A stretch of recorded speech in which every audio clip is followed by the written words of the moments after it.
Udah naik. Sudah. Sudah aman semua. Sudah naik, sudah. Apa yang naik? Itu apa? Kembang api. Kembang api apa sih anjir? Udah jok-jok si bakar banget itu. Ya emang jok nggak jelas. Jok bapak kan dia udah belum menjadi bapak, insya Allah. Ya makan saja yang terbaik lah ya untuk teman kita Ibnu Bakar. Iyalah. Supaya cepat-cepat dapat momongan, supaya ntar Abdul Karim dijadikan ininya Godfather. Godfather, I don't know what to do. You can act like you're a man. What's the matter with you? Sumpah gue nggak ngerti sama sekali karena gue belum nonton Godfather. Sama gue juga baru nonton cuplikannya doang. Tapi beberapa momen ikoniknya gue udah lihat sih. You're not alone. Kayak yang Say Hello to My Little Friend ya kalau nggak salah. Itu mah Scarface. Hah?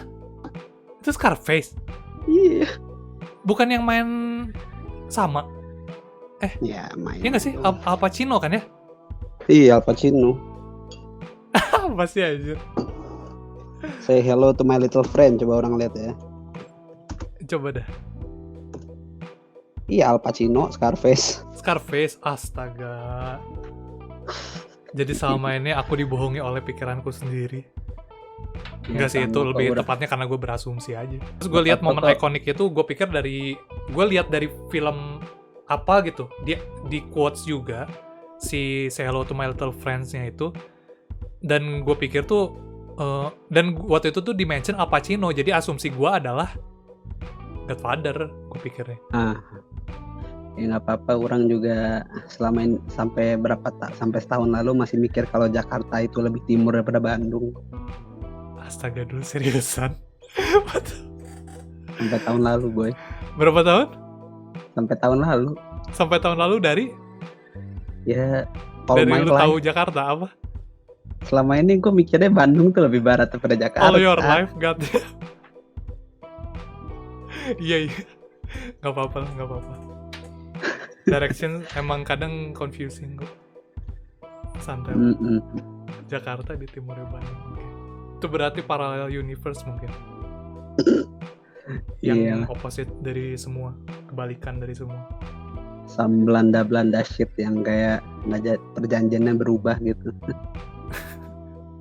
Ya jadi mau ngebahas ini nih, topik di dunia game yang lagi hangat-hangatnya juga, dan PewDiePie juga lagi main nih gamenya yang adalah The Last of Us Part 2, TLOU Part 2.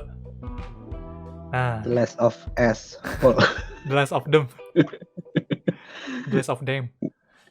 Nah kalau itu orang Jepang apa tuh? Hah?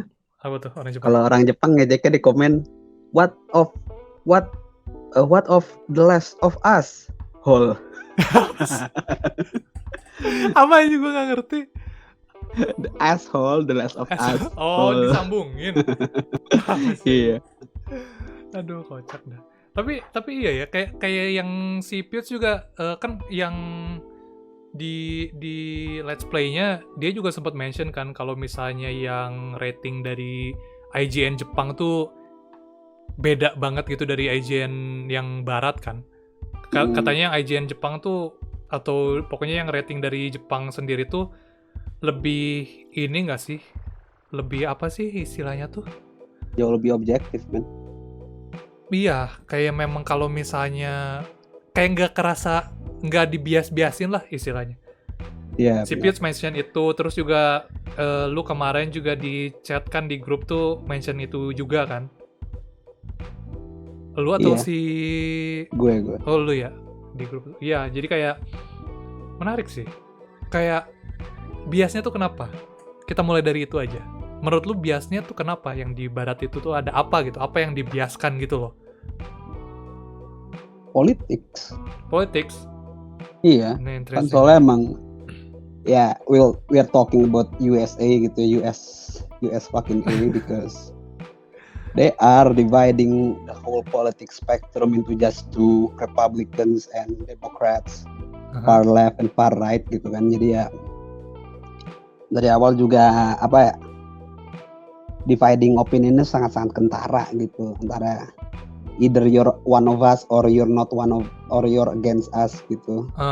Pokoknya hitam putih aja gitulah di pandangan mereka Kan tuh. jadi juga medianya kan sangat-sangat bias ya, soalnya karena masing-masing tuh punya political view-nya sendiri antara yang Demokrat atau yang left atau yang right gitu. Itu juga udah sampai ke media-medianya. Jadi sejak awal media mereka itu juga nggak pernah maksudnya setahu gua ya itu sangat-sangat antara kiri atau kanan. Jadi antara media yang ini ngedukung gay, media yang ini sangat-sangat anti gay atau sangat-sangat anti PC culture gitu kan. Tapi specifically apa yang terjadi gitu di The Last of Us Part 2 ini kayak sangat booming gitu. Bahkan di Instagramnya sendiri tuh semenjak gue nggak nyadarnya semenjak yang leak itu sih, yang ada leak dari si gamenya itu tuh sampai ke terakhir kali Jumat kemarin ya rilis itu tuh comment sectionnya di Instagram tuh dihilangin gitu. Nonaktifkan. Iya, ada apa spesifiknya tuh yang bias dan politicsnya tuh di sini tuh, di Naughty Dogs-nya sendiri dan di gamenya sendiri tuh. Iya, if you wanted, kalau mau bilang dari Naughty Dogs-nya itu kan pada akhirnya kembali ke lead writer-nya lagi. Yang adalah? Lead writer apa? Neil Druckmann, oke. Atau kalau kata-kata komen-komen ya Neil Cuckman. Neil what man? Cuckman. Cuckman CUT? Cut? Cuk. Oh, Cuckman. Iya. Jadi dia juga udah karena ya let's just say he went into some kind of politics spectrum gitu ya. Yang bukan politik spektrum ya, pokoknya pergerakan yang diprakarsai oleh seorang Anita Sarkeesian. Oke. Gitu, yang adalah siapa itu? Yang sangat-sangat anti, setahu saya anti patriarki gitu ya. Tapi sebelum lu lanjut, tapi ini tuh memang apa istilahnya? Memang ini tuh sudah terkonfirm atau masih semacam asumsi dari masa gitu? Jadi ini sudah mendapat ya pokoknya ini udah ada beberapa statement dari Neil Druckmann sendiri yang mengkonfirm involvement Anita Sarkeesian dalam pembuatan gamenya. Itu udah undoubtedly gitu, udah sangat-sangat itu. Jadi iya, jadi di pembuatan awalnya kan Last of Us itu konsepnya adalah virus ini hanya menyerang cewek. Jadi, awal banget nih di Last of Us 1. Awalnya. Terus ya untungnya setelah game ini jadi, saya sudah berbicara dengan ini si Anita Sarkeesian ini, dan dia juga menjadi, setahu gue jadi konsultan di Flow 2. Konsultan ya? Game konsultan gitu. Atau story-nya. Dibayar ya, udah bukan cuma itu lagi. Bukan cuman iseng-iseng doang. Temen ngobrol Setau gitu gua bukan. Ya. Ini juga banyak itunya sih. Nah ya, jadi kalau kata ada orang yang bilang kalau Naughty Dog sudah meng-hire Anita Sarkeesian sebagai konsultan buat The Last of Us 2. Ya, jadi sudah tahu sendiri kalau ya maksudnya sudah Anita Sarkeesian dengan sejarahnya yang sudah anjing jadi bingung juga mau ngomong apa ya. Dia memang kenapa istilahnya kayak dia tuh terkenalnya apa maksudnya? Dia pihak apa atau dia melakukan apa? Ya gue hanya bisa bilang kalau Anita Sarkeesian itu sangat-sangat pro anti patriarki, female empowerment, transgenderism, dan LGBTQ. SJW istilahnya. SJW yang istilah orang-orang juga. Terus? Ya gue kan hanya mencoba family friendly untuk ini aja kan. Ya jadi pokoknya ya orang-orang melihatnya kalau si Neil Druckmann sudah Terpengaruh. sangat-sangat terpengaruh Anita Sarkeesian, terutama di Last of Us 2 ini. Ya, tentu saja ini kan opini-opini jadi kepisah juga ya, divisif, sangat-sangat divisif, terutama Tapi apakah dengan divided itu kah si opinions? Maksudnya ini opini, maksud lu tuh dari gamers atau gimana yang ngikutin Naughty Dog atau gimana maksud? tanda kutip fans sih. Oke. Antara ya sebenarnya kan orang-orang yang juga setahu gua paling vokal itu kan yang kayak fans yang The Last of Us 1. Ya, yang bener. Sekarang jadi kayak wah, ini kayak tahu kan Don Vito, look how they massacred my boy gitu. Ya kayak gitulah. Jadi intinya itu salah satu itunya, dan yang lain ya tanda kutip SJW yang sangat-sangat enggak ini mah iya bener cewek jadi kuat, ya wajar aja kok gitu. Oke, ini buat konteksnya yang nggak ngerti, ini sebenarnya bakal ada spoiler dikit, jadi mungkin bisa di skip beberapa detik. Tapi ya ini siap-siap aja, kayak spoilernya tuh intinya di dalam game Last of Us 2 ini si musuhnya itu yang namanya Abby ya.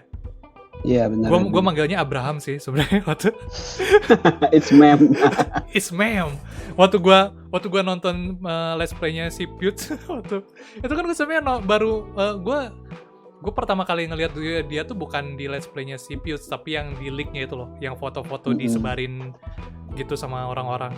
Kan itu sebenarnya dia apa sih? Dia maksudnya trans male atau memang cewek yang disuntik steroid gitu sehingga ototnya gede atau gimana sih? Dia legit cewek. Legit cewek ya. Ya jadi memang ada musuh istilahnya. Kalau dari sudut pandang pemain utamanya, dari sudut pandang player, dia tuh musuh istilahnya. Itu tuh namanya Abby ya. Gue nyebutnya ya tadi Abraham. Jadi si Abby ini tuh tampangnya tuh sebenarnya ya kayak cowok, tapi dia rambutnya dikepang kan ya.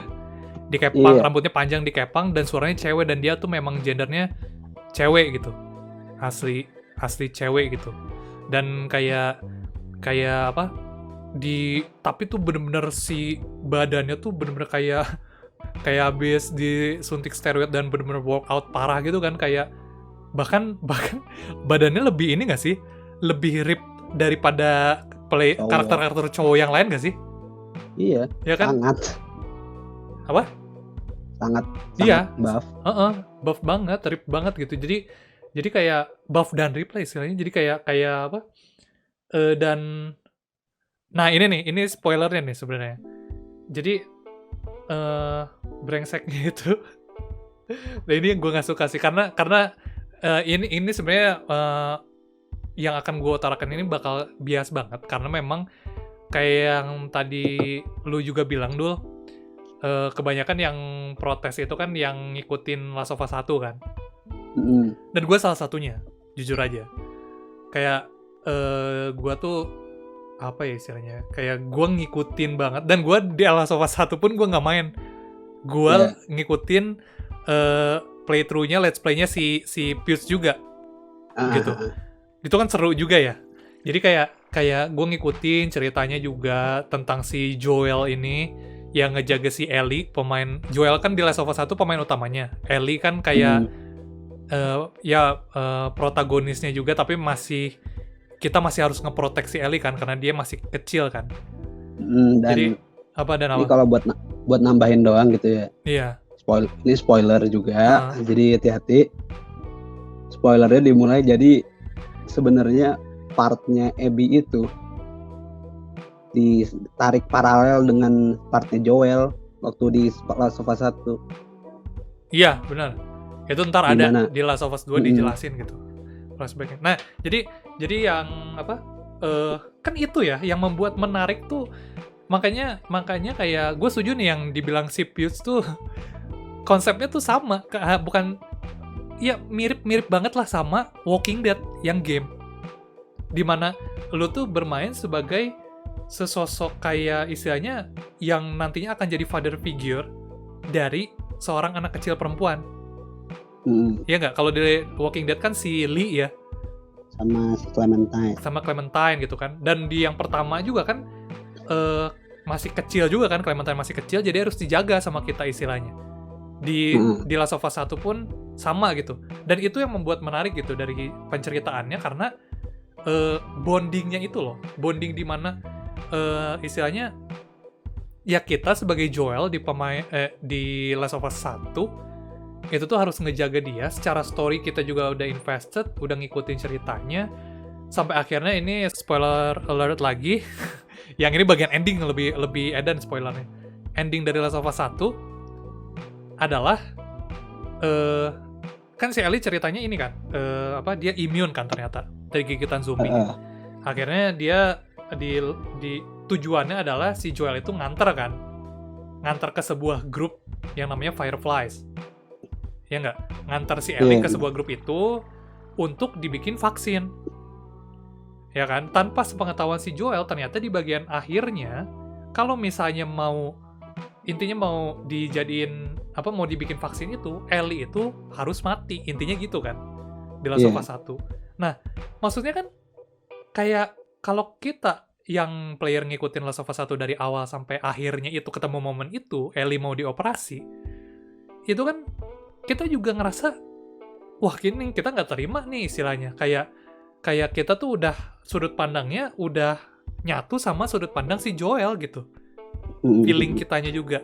Dan itu terwakili oleh si Joel akhirnya memutuskan kayak, spoiler alert, itu dia ngebunuh semua Fireflies-nya. Semua anggota Fireflies yang mau ngebikin vaksinnya itu dia bunuh akhirnya tuh, karena dia pengen ngebawa si Ellie cabut dari situ. Dia nggak, istilahnya kayak dia udah nggak peduli dengan vaksinnya lagi. Istilahnya gue tuh udah sayang banget sama nih bocah gitu, Joel istilahnya ke si Ellie. Akhirnya karena dia tahu juga Fireflies kan itu grup gede ya, mungkin kayak dia mikir kayak istilahnya, ya gue udah nggak bisa kabur lagi selain dengan cara ngebunuh si Fireflies-nya ini gitu kan. Akhirnya ya udah si Joel melakukanlah itu, dia bawa Ellie kabur. Dan ceritanya lanjut ke Last of Us 2. Udah kurang lebih 4 tahun kemudian ya kalau nggak salah tuh. Dari kejadian itu tuh. Ellie udah gede, Joel udah lebih tua. Nah, ini spoiler dari Last of Us 2 ini yang tadi gue bilang brengseknya nih, bangsatnya nih adalah, yaitu si Abby tadi di awal cerita ya kan? Si Abby tadi nih, dia kan kita sudut pandang si Abby tiba-tiba kan, yang tadinya kita sudut pandang si Ellie nih, kita main jadi si Ellie gitu kan, si playernya, terus tiba-tiba jadi si Abby gitu, yang dia dan grupnya ternyata nge-scouting kayak istilahnya mau menyelinap ke markasnya si Joel sama Ellie yang sekarang gitu kan, yang Jackson itu tempatnya. Terus kayak kita main jadi si Abby-nya. Kita nggak tahu loh, ini karakter baru istilahnya kalau yang belum nonton leak-nya kan.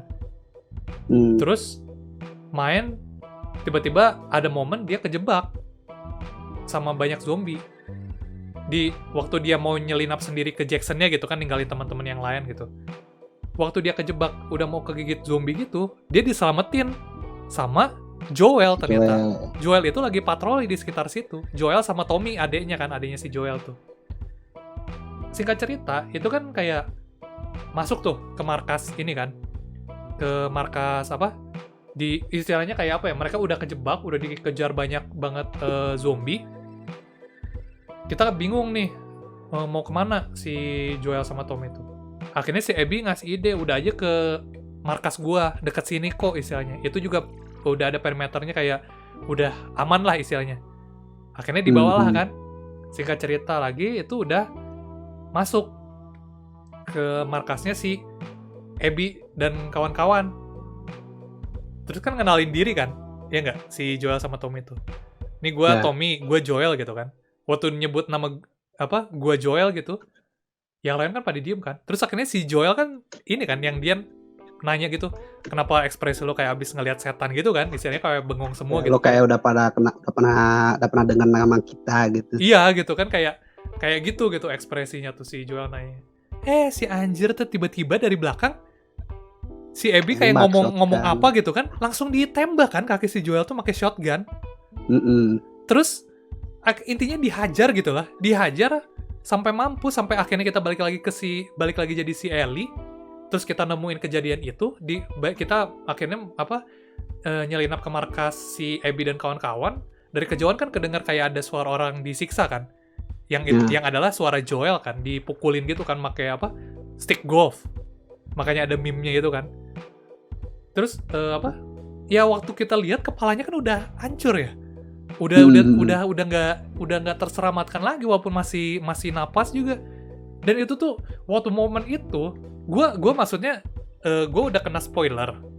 Pertama gara-gara leak, kedua gara-gara ya itulah biasa orang-orang di forum atau di Instagram tuh ngasih foto-foto yang istilahnya gue walaupun sekilas gue penasaran, berhenti sedetik gue langsung mencerna itu kayak anjir ini spoiler Last of Us 2 gitu kan.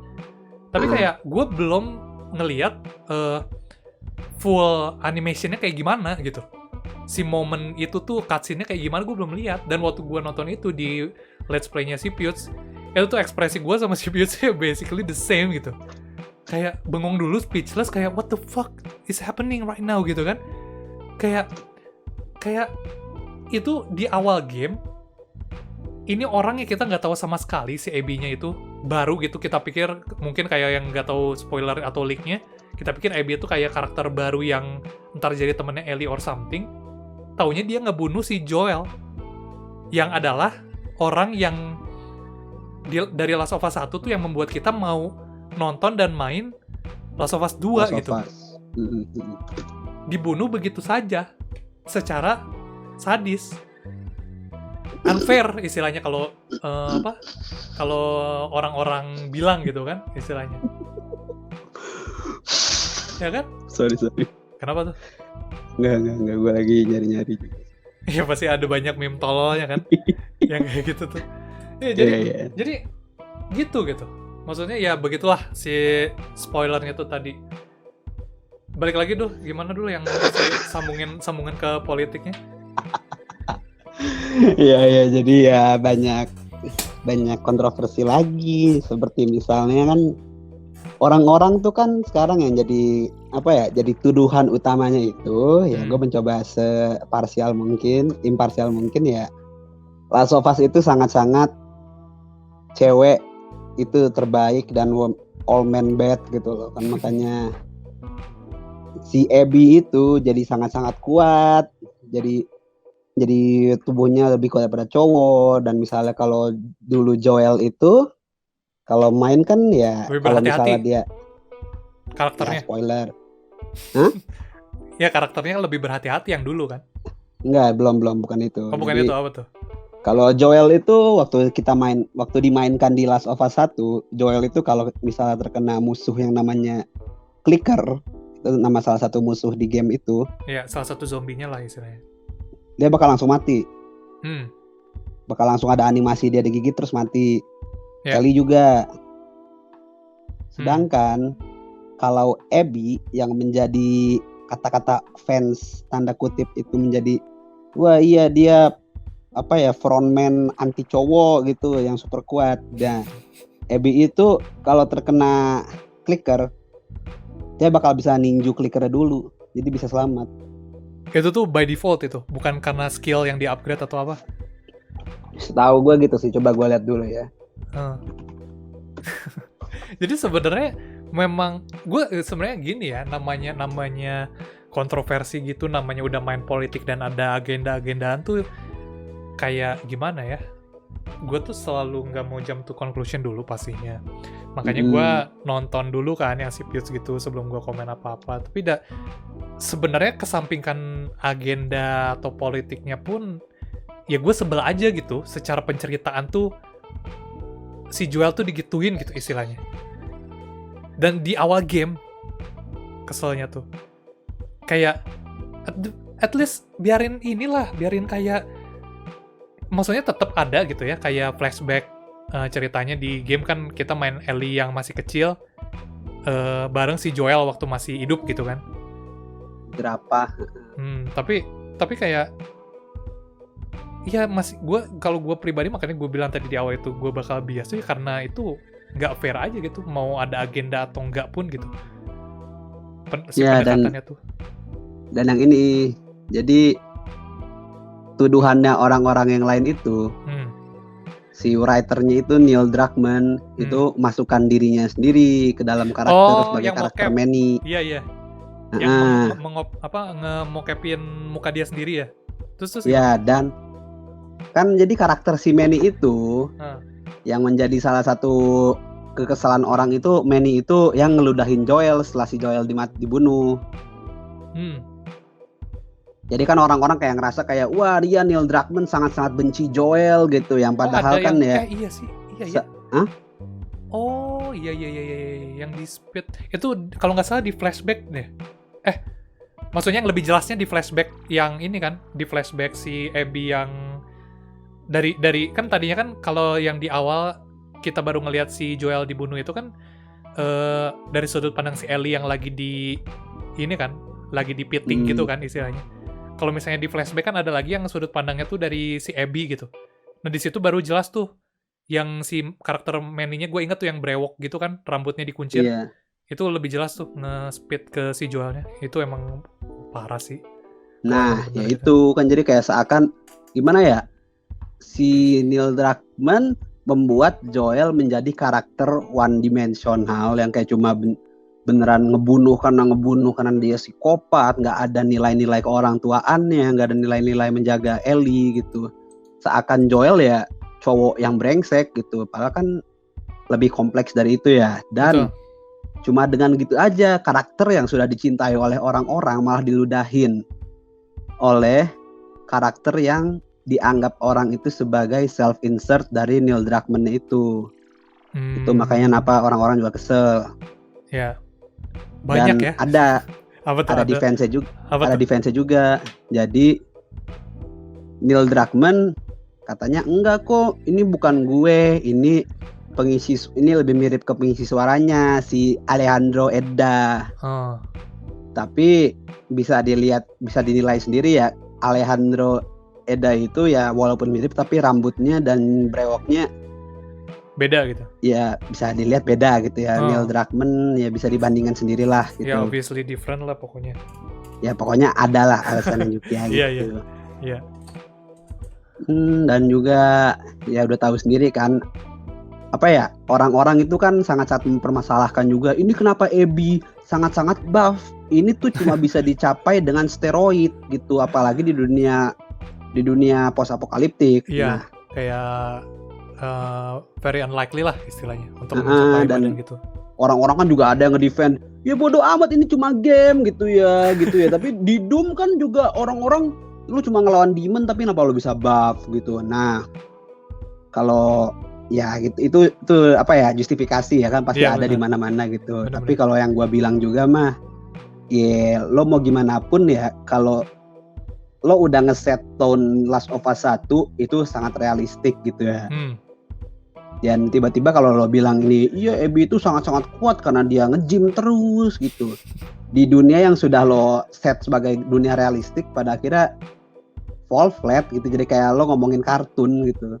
Tapi gini dong, maksudnya gue bukan mau ngebela siapa-siapa ya.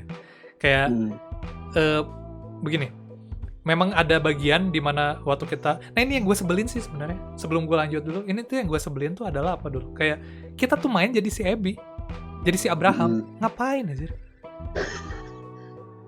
Lu mau ngasih tahu sudut pandang antagonis gitu, supaya lu bisa ngejustify semua perbuatan dia istilahnya. Maksudnya memang namanya apa?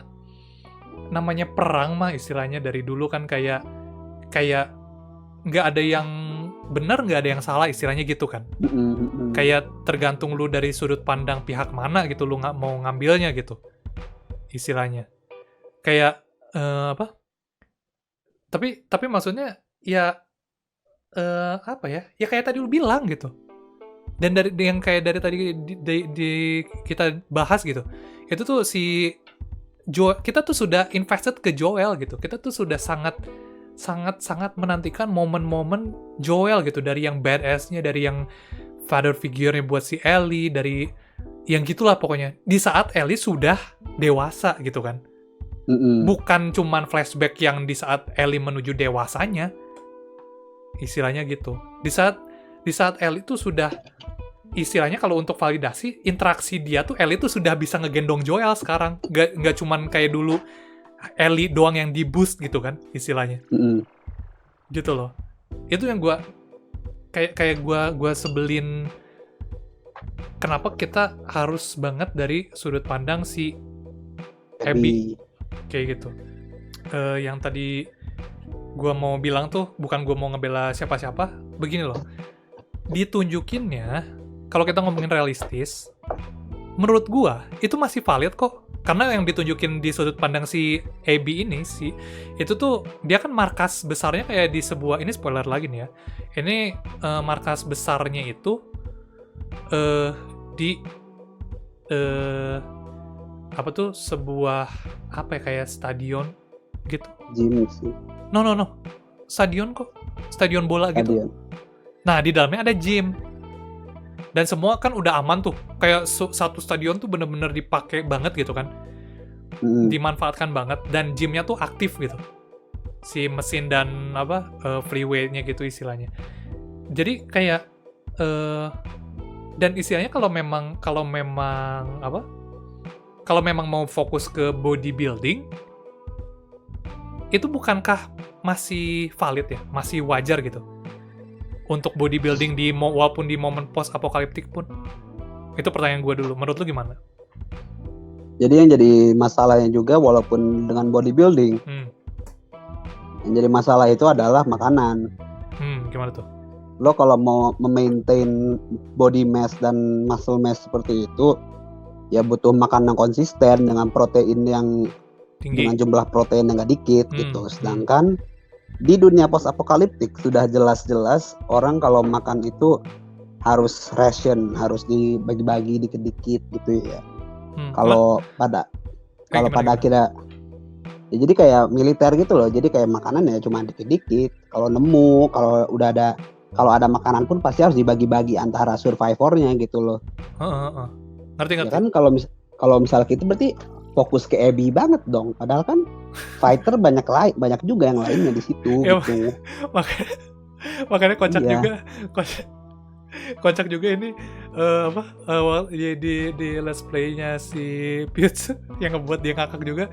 Ada ini yang waktu flashback si Abby-nya masih kecil. Dia tuh kayak bareng bokapnya ngehunt kuda zebra gitu. Iya. Bukan ngebantu kuda zebra yang kejebak wired or something gitulah.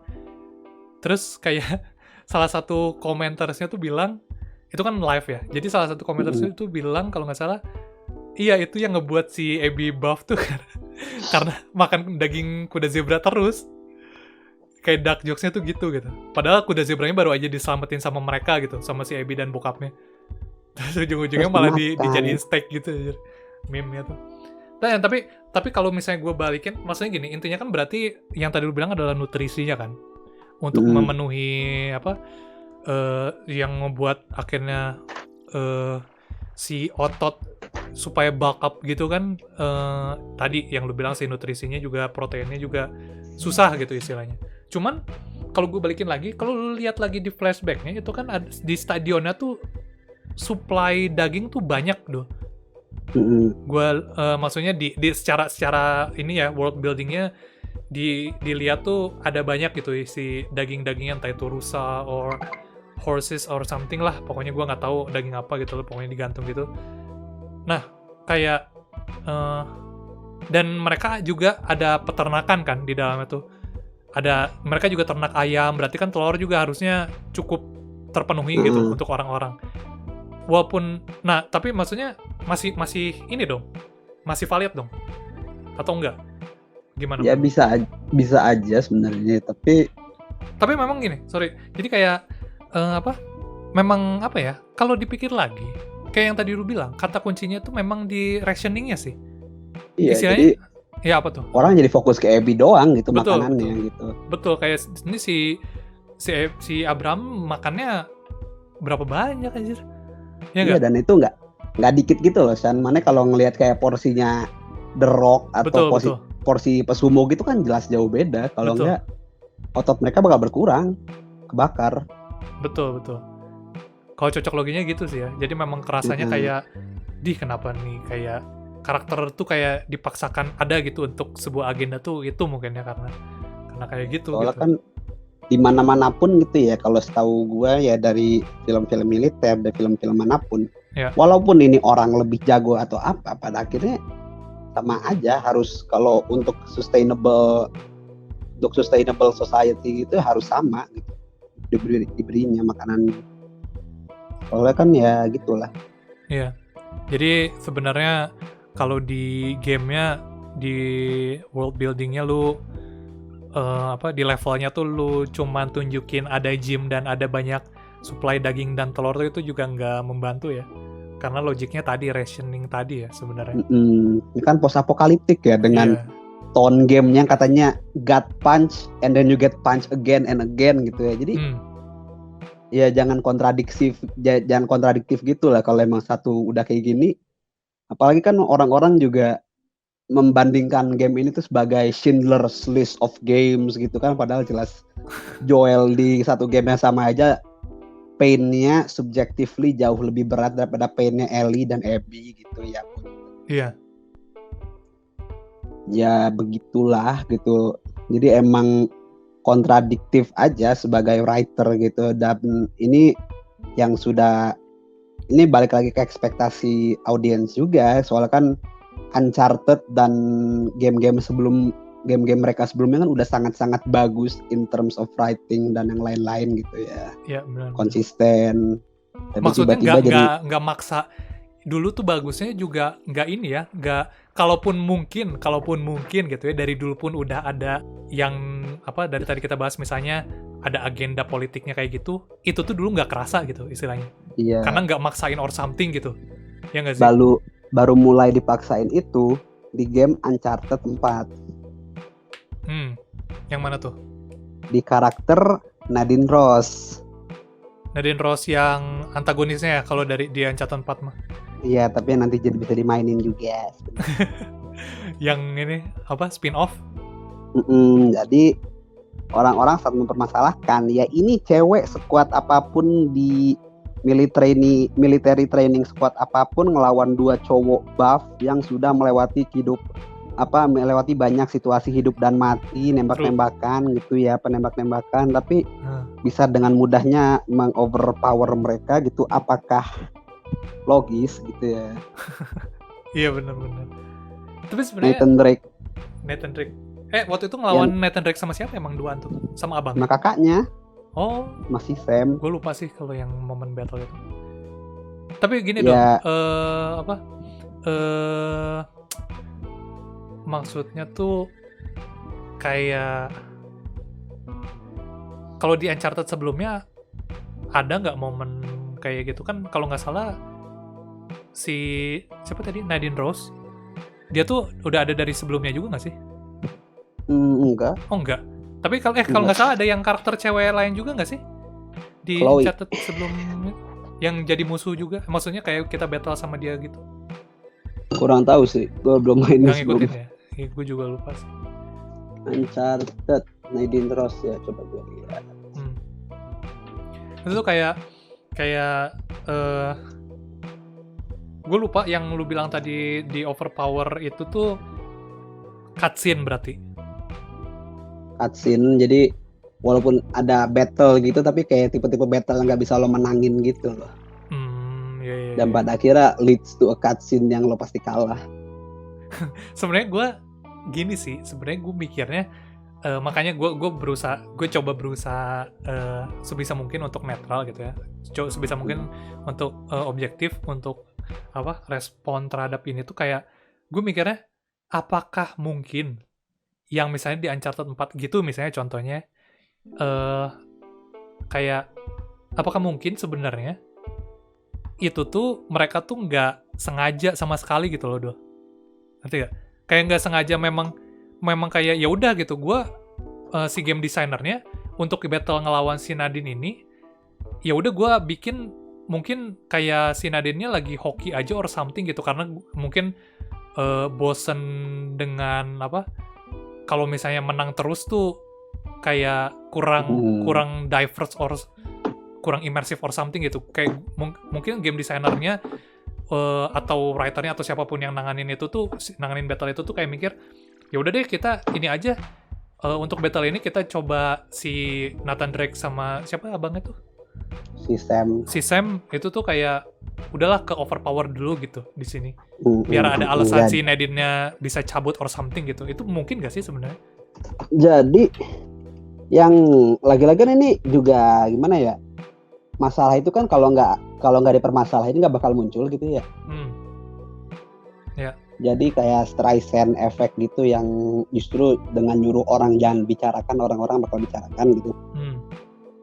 Ini masalah ini juga dipermasalahkan gara-gara ada satu tester dari Naughty Dogs yang komen ke Neil Druckmann lagi. Ini tuh juga. Tester untuk apa nih? Dia kan tes apa nih? Uncharted 4. Oh, Uncharted 4, oke. Uncharted 4 juga si Neil Druckmann. Iya. Protesnya dari yang gue denger itu, dia hanya protes kalau ya ini Nadine Ross terlalu kuat nih gitu. Oh, please nerf. Iya, tapi malah dipecat. Wah, anjir. Asli itu. Maksudnya dipecat karena dia komen itu atau cuma asumsi doang gitu? Ntar ya. Dari yang gue baca sih gitu.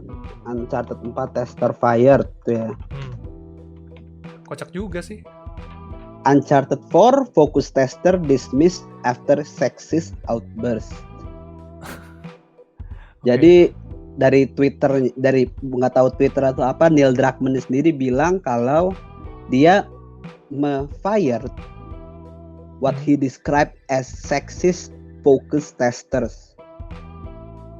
Oke.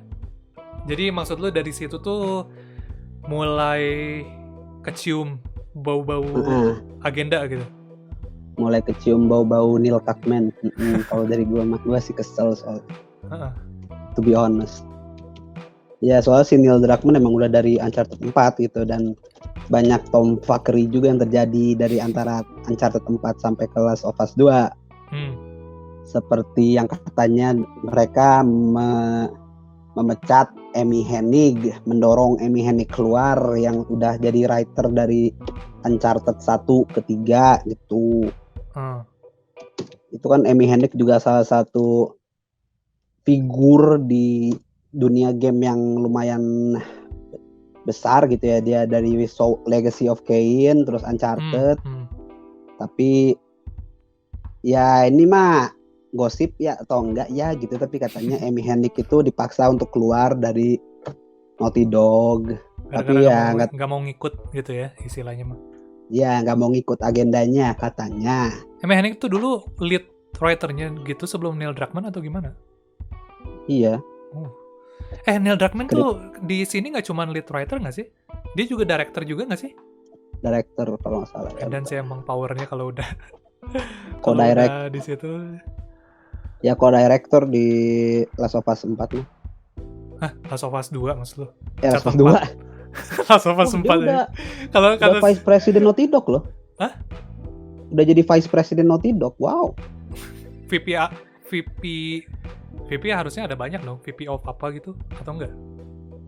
Nggak tahu, pokoknya ini di Wikipedia ya Vice President of Naughty Dog. Damn. Jadi emang dia tuh gamenya itu di Naughty Dog ya, pertama jadi programmer dulu di Jack, terus jadi game designer di Uncharted, belum jadi writer. Terus di Last of Us dia jadi creative director. Sampai Uncharted 4 juga. Ini gimana nih? Nggak tahu kalau Vice President nggak dijelasin. Ya udahlah. Yang pasti mah kita tahu berarti dia emang ada power yang cukup gede di Naughty Dog-nya. Yoi. Ya kebetulan memang karena dia yang ada power kayak gitu dan dia juga yang sering muncul gitu kan untuk nanganin ini, terutama dia yang megang ceritanya gitu. Apalagi dia yang nge-co-direct sekarang, jadi orang-orang ya hasilnya kalau jelek ya nyalahinnya ya dia juga gitu. Dan kebetulan ada sangkut pautnya dengan si siapa tadi? Amy Hennig. Carcassian. Oh, Anita Sarkeesian. Iya. Iya, jadi ada disangkut pautkan dengan itu juga karena latar belakangnya yang tadi lu jelaskan gitu kan. Makanya kayak begitulah gosip-gosipnya ya, teori-teorinya istilahnya. Kayak ya, tapi balik lagi basically kalau untuk Last of Us 2 sendiri, kalau gua sih ya tadi gue bilang kesampingkan, kalaupun lu hilangkan bau-bau politiknya kayak gitu, gue masih tetap ngerasa unfair aja gitu terhadap si Joel ini, karakter Joel ini. Iya. Mau kayak apa pada akhirnya gimana? Ya Joelnya jadi kayak cuma karakter sampahan gitu doang. Iya, gitu, kalau yang langsung loncat, ya udah gitu ya, kalau langsung loncat ke apa? Last of Us 2 gitu, ngelihat kayak ini Joel siapa gitu kan. Mungkin ya udah cuman orang yang kayak ya udah kayak side karakter aja gitu. Memang kerasnya gitu kan. Kalau yang di yang kedua ini tuh. Tapi kalau yang ngikutin dari pertama, yang adalah memang mostly kayak gitu ngikutin dari yang Last of Us 1, itu kan kayak aduh, nggak gini gitu nanganinnya. Orang maksudnya nih spoiler alert lagi untuk yang ngikutin Walking Dead atau yang mau ngikutin Walking Dead gitu ya. Kan ada salah satu iconic moment gitu ya, yang villainnya itu Negan namanya. Dia kan pakai baseball bat yang dikasih kawat duri kan. Ya, si Lucille dikasih namanya. Kan ngehantem ini ya, kepalanya si Glenn gitu. Kalau misalnya jujur aja, kalau misalnya gue baca, kan gue nonton dulu seriesnya, yang TV series. Baru gue baca komik. Setelah mentok season berapa tuh si seriesnya tuh, waktu season 8 gitu kalau nggak salah, atau kapan lupa gue baca komik. Di komik si Glenn itu dia tuh entah kenapa gue ngerasa dia tuh kurang interesting karakternya. Kayak oke lah, dia mungkin ada beberapa momen yang badass atau keren, atau memang wah ini karakter boleh juga nih istilahnya di komik tuh. Tapi kalau yang di TV series itu tuh lebih kerasa. Di TV series tuh momen-momen dia kayak, bahkan dia ada momen hampir mati ternyata nggak jadi dan segala macam kayak itu. Momen badassnya dia dan segala macam itu tuh lebih kerasa entah kenapa kalau di TV series gitu.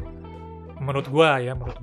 Nah, kalau Negan ini dia memang villain out of nowhere. Memang dari season berapa tuh ada residunya, ada kayak semacam apa ya, hints yang menunjukkan foreshadowing.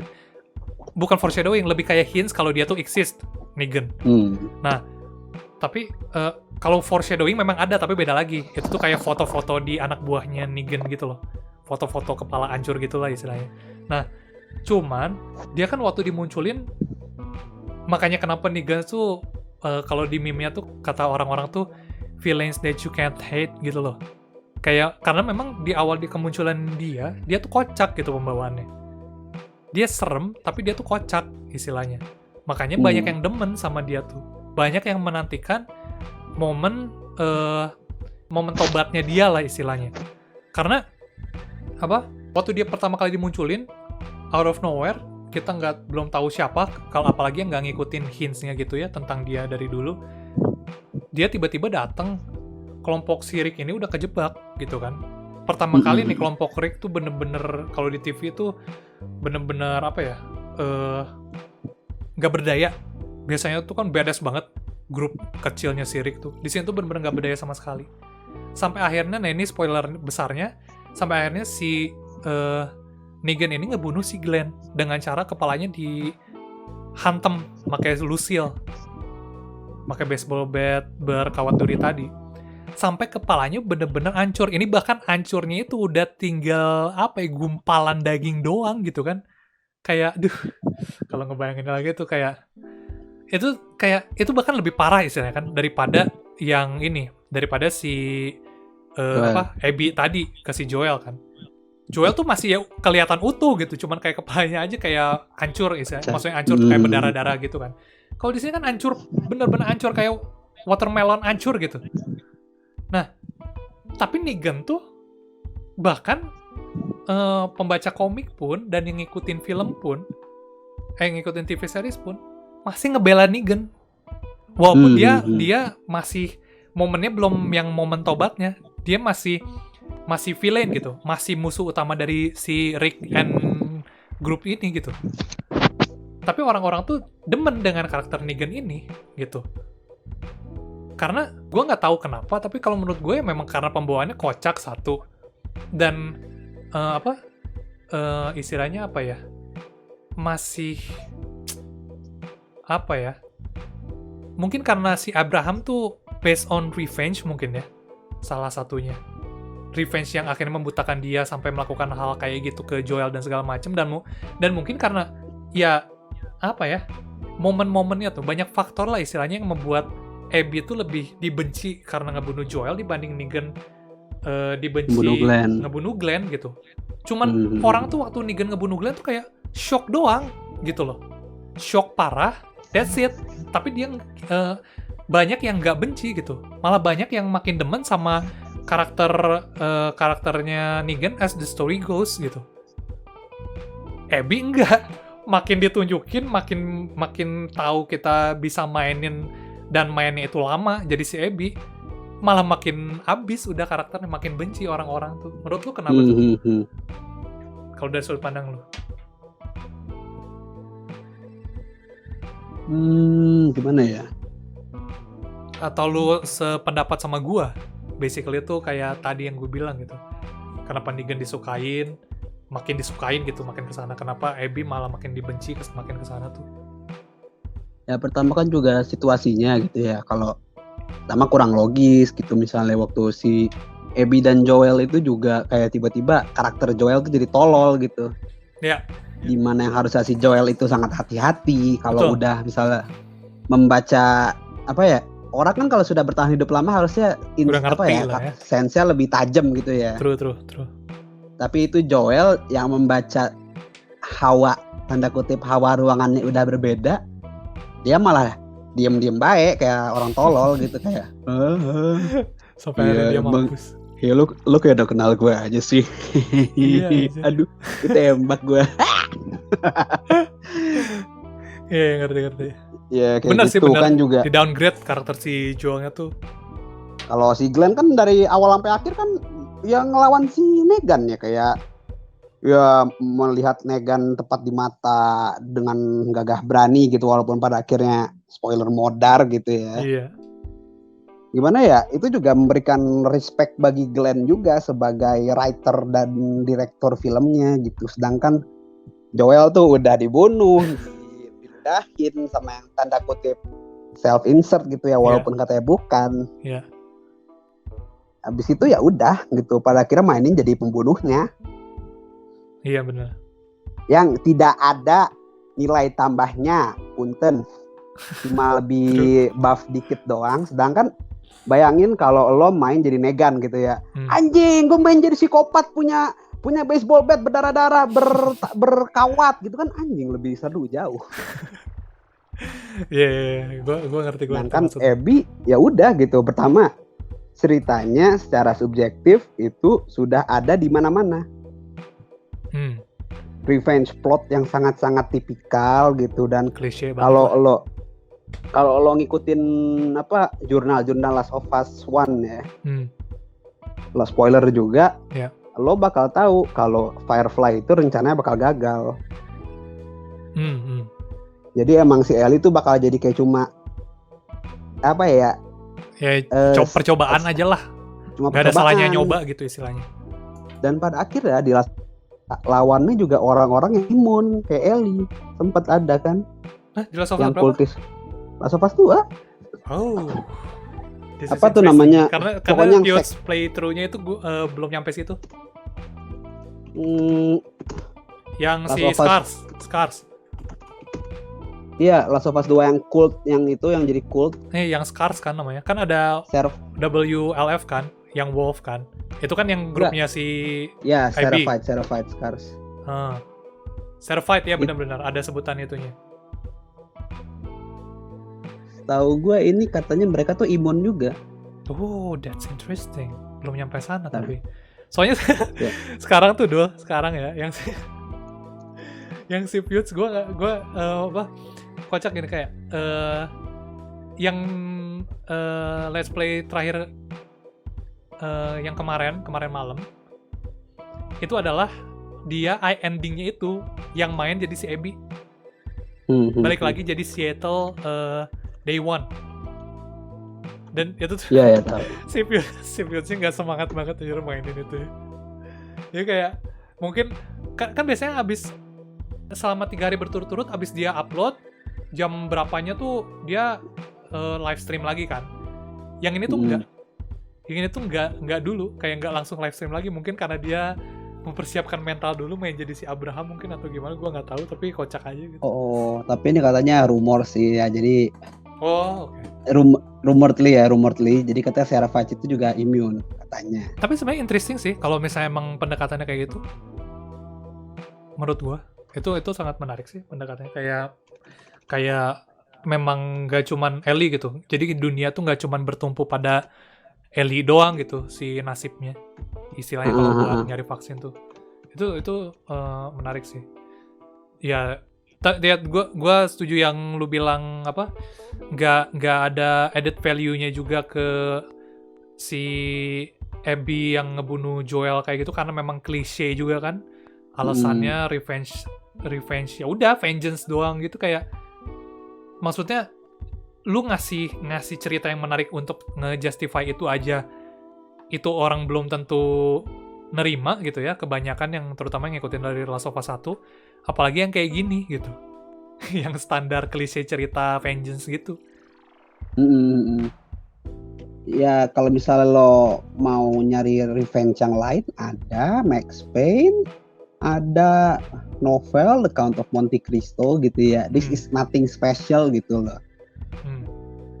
Dan lagi kayak karakternya, this is the most painful character and story gitu, kayak nope. Joel juga jauh lebih menderita, mungkin secara subjektif gitu. True. Max Payne dan lain-lain gitu ya. Kan orang-orang juga di Twitter ya, setahu gue, yang itu sangat-sangat yang mendukung gitu, yang mendukung tanpa itu, mendukung tapi nggak objektif gitu ya, kayak cuma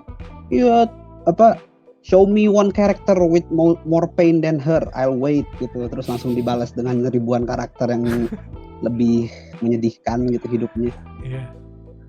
Ya gitulah. Ya ini kalau yang imunnya itu ya rumor doang sih, tapi tetap aja kayak ya mereka bisa bertahan lama kayak gitu, masa nggak ada yang imun ya gitulah. Iya, true. Dengan spores ada di mana-mana. Nah, tapi tadi ada apa? Enggak ada yang pengen gue omongin, tapi jadi ini juga nambahin aja, ada reviewer yang padahal biasanya lumayan kritikal terhadap game gitu ya, namanya Dangki, mungkin orang-orang ada yang tahu.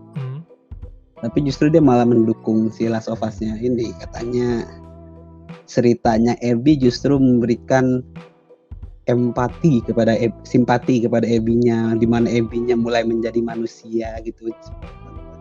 Seperti Joel yang mulai menjadi manusia setelah bertemu dengan Ellie gitu.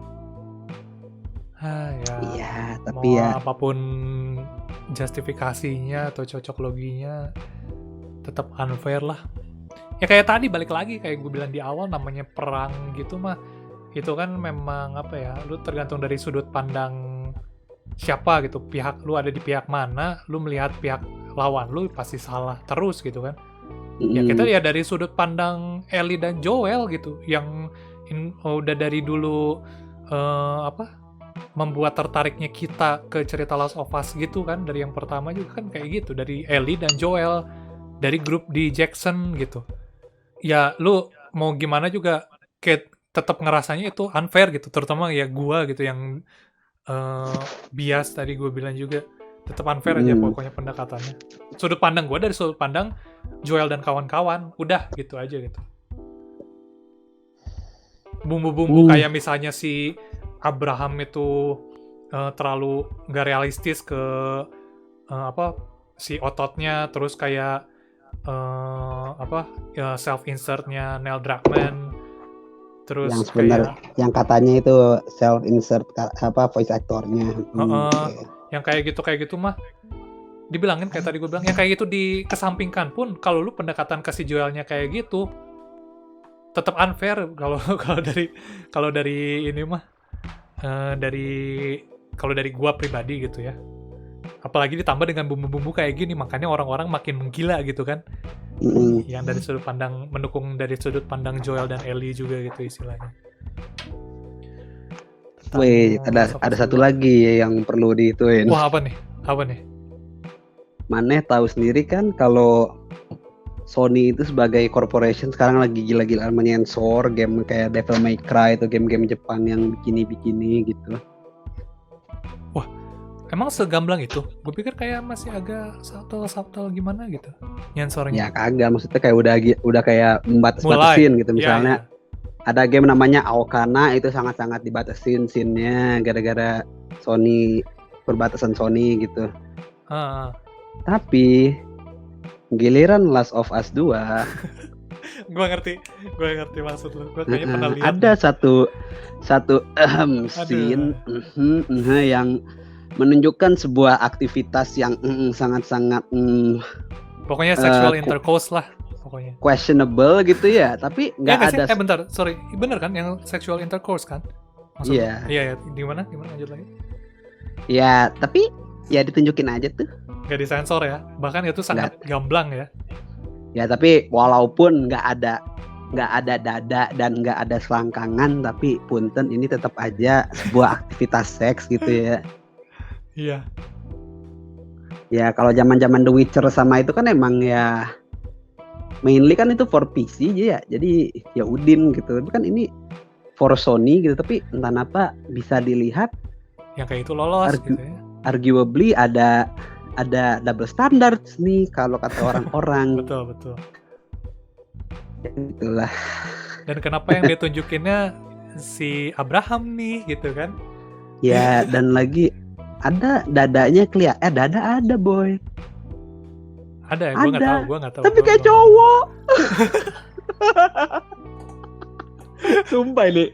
Iya. Kan gue udah download itu scene yang gitu kan sebelum dihapus YouTube. Ngapain mana download anjir? Bakal dihapus YouTube soalnya. Nggak, tapi maksudnya gue makanya gue tahu yang ini, gue ngeliat tuh yang tadi gue bilang ya spoiler kayak sekilas gambar-gambar sekilas ini loh, meme di Instagram atau di forum mana kayak gitu, meme-nya kayak gitu. Nah ini tuh gue tahu soalnya ada sekilas screenshot dari yang momen itu dan juga sebelahnya ada logo Sony, makanya gue langsung nangkep nih yang mana maksud lo. Ya pokoknya itu sebuah scene yang membuat lo ingin cuci mata sih kayak SpongeBob gitu. Pakai holy water ya, obat tetesnya juga. Gameplay juga dikritik kok. Oh iya? Gak beda sama Last of Us 1, cuma dengan penambahan mekanisme tali doang yang baru. Iya. Kayak di reuse aja gitu ya. Jadi kalau dari IGN Jepang ya gitu, ya gameplay dibanding Last of Us 1 nggak beda-beda jauh gitu. Iya benar-benar. Iya sih. Jadi saving grace-nya yang emang kayak beneran nilai tambah dari game ini ya si grafiknya itu yang dipuji semua orang. Beneran dipuji semua orang gitu kayak. Iya, yang better. This gitu. game is the most beautiful game. Apalagi yang animasi ini ngebuka baju. Bukan maksudnya bukan momen ngebuka bajunya, Bambang. Itu maksudnya kayak si physics atau si animasi dari bajunya sendiri loh, dari si cloth-nya tuh, dari si kainnya. Itu kayak real gitu loh. Itu kan berarti kayak istilahnya kalau itu mesh yang berbeda kan, mesh 3D yang berbeda dari yang pisah dari karakternya. Itu kan kayak wah gila sih itu animasinya. Mulus boy. Iya makanya grafik itu beneran yang paling dipuji, unanimously dipuji gitu, universally gitu. Ya. No division on this one gitu. Udah ini game paling bagus grafiknya tahun ini gitu lah. Ya, so far.